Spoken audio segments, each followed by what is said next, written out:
If he'd have followed the rules, they'd all still be alive right now. Jim, why are you so eager to take any of this at face value, Jim? There has got to be an explanation.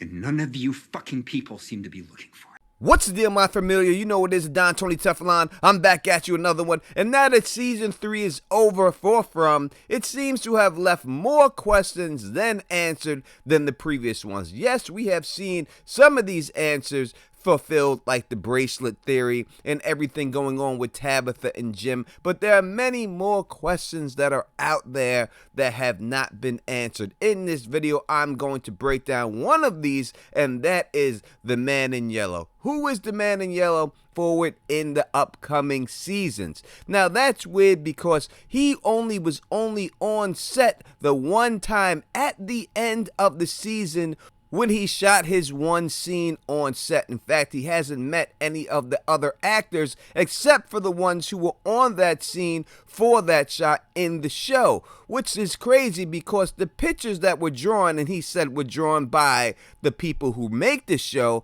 have Tabitha in the basement with Victor, and the picture of the Man in Yellow looks exactly like him. So they must have already knew that they were going to cast this man as this role before he was cast.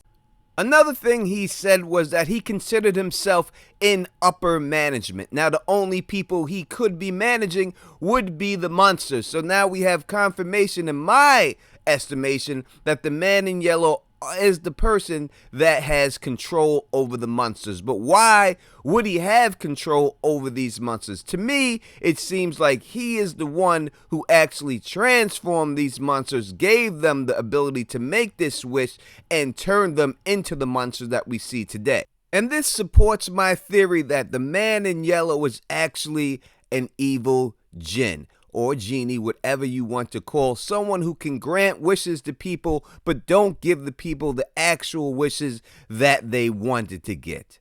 We were told that the townspeople sacrificed their children in order to obtain eternal life, which sounds exactly like what a jinn would do to somebody, because they did grant them eternal life, but not in the way that they wanted.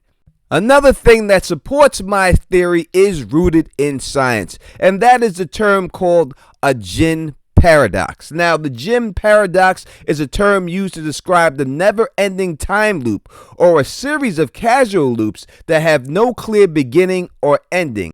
In a jinn paradox, events are both the cause and effect of each other, blurring the lines between the two. For example, someone who travels back in time to stop an event may end up being the cause of that event. This is because traveling back in time and altering the past breaks the principle of cause and effect. Now, we have seen this a few times in the show already, but I'm going to give you one that they are going to do that they have not shown yet. When Julie first arrives at Colony House, we see a monster come up to her and ask her, "Julie, you don't remember me?" And from the reaction on her face, she clearly doesn't remember him. But I'm telling you that she will go back into time and meet this person, and that's why he's going to say to her, "Julie, you don't remember me," which she should have remembered him because she did meet him in the past. But it was her going back in the past that allowed that guy to remember her in the first place, which would be a textbook showing of the jinn paradox.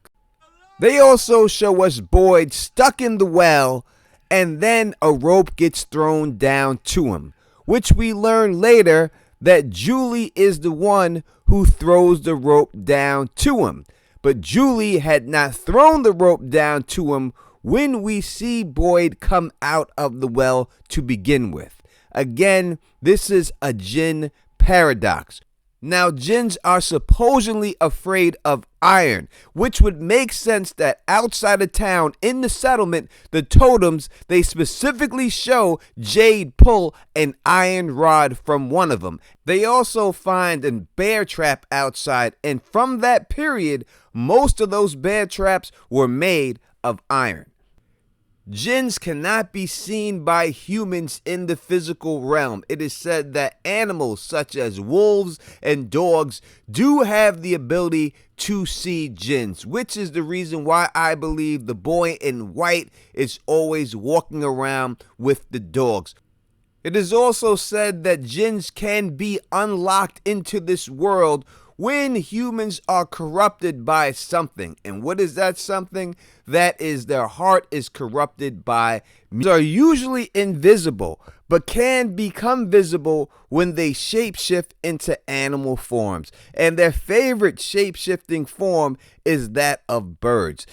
And since this show started, we have seen flocks of crows always around this town. Now, I don't believe in this show they're using a one-on-one comparison of anything, but I do believe that they're taking from a bunch of different things and throwing it together to build their own type of mythology. One is that when dealing with a jinn, the reason why they give 3 wishes to people is because when the 3rd wish does take place, that will allow all the jinns to come out of their realm and into the physical realm of humans in their true form so that they can take it over. One of the showrunners also said that they were not going to have Tabitha escape from town until either the final season or the one before. I'm not exactly sure.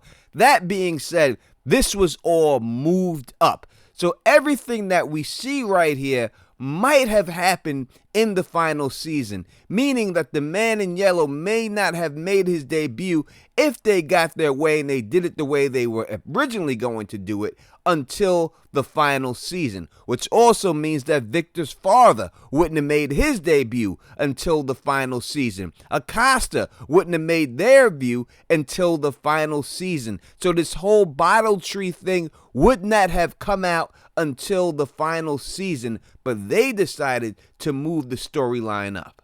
They also revealed that the character of Jade was supposed to be cast as a woman, and they changed it to a man, which would have changed the whole aspect of the show, because then the Christopher Miranda storyline would not have played out the way it would played out. They could not have had a child if it was another woman, so it most likely would have been that Miranda and there would have been another woman in there that both tried to save the children, and both of their children, and there would have been 2 then, would have been sacrificed to this jinn to grant immortality to the townspeople.